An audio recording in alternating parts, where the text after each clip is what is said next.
Hello, I'm Andrew Chisholm. It is well established that terrestrial apex predators have, through their direct and indirect interactions with other species, far-reaching effects on ecosystems.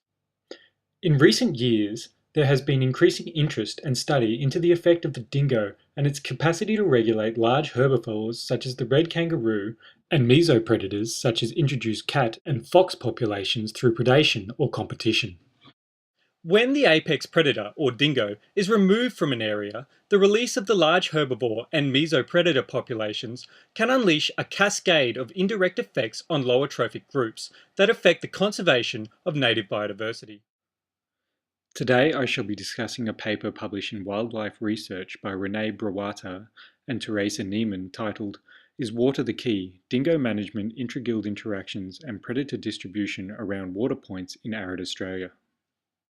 This study was conducted at 5 sites in New South Wales and South Australia, all residing within the desert climactic zone, which is characterised by hot, dry summers and cold winters. The aim of the study was to examine how the management of an apex predator, the dingo, influenced the distribution of two mesopredators, foxes and feral cats, around artificial water points in arid Australia. The experimental sites were situated on both sides of the dingo barrier fence, a physical barrier that separates Australia's grazing land into two distinct areas characterised by the presence or absence of dingoes.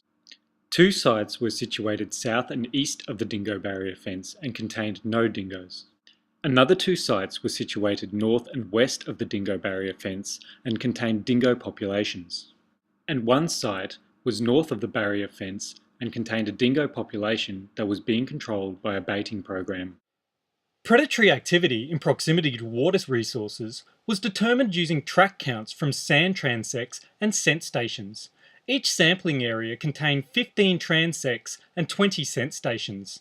Sand transects consisted of a strip of raked sand 50 centimetres wide and 50 metres long. Scent stations were scented with an olfactory attractant, including a fabricated scent and a food lure, and were constructed of a partially buried wooden stake and sand surrounding the stake smoothed in a 1 metre circumference.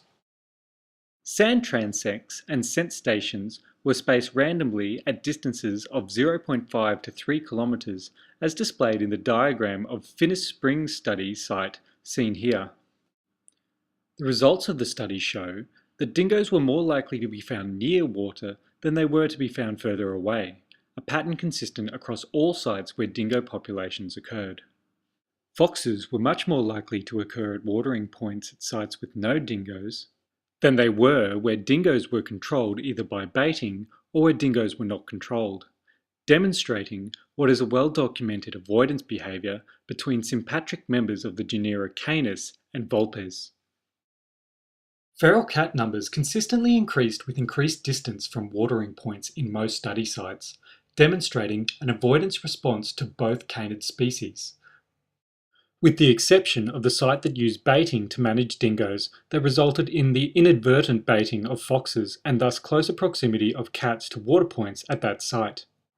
These results suggest that spatial avoidance behaviour is prevalent in both foxes and feral cats, and that at sites where dingoes are present, they are highly effective at limiting mesopredators' access to permanent watering points. Through avoiding these watering points, foxes and cats are more likely to experience increased physiological stress and decreased survival in arid landscapes, and over the long term, this may result in lower survival rates of population densities of mesopredators.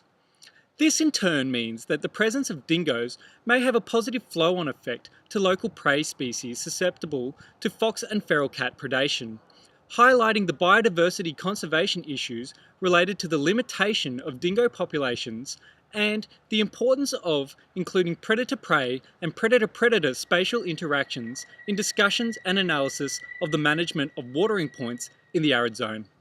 Thank you.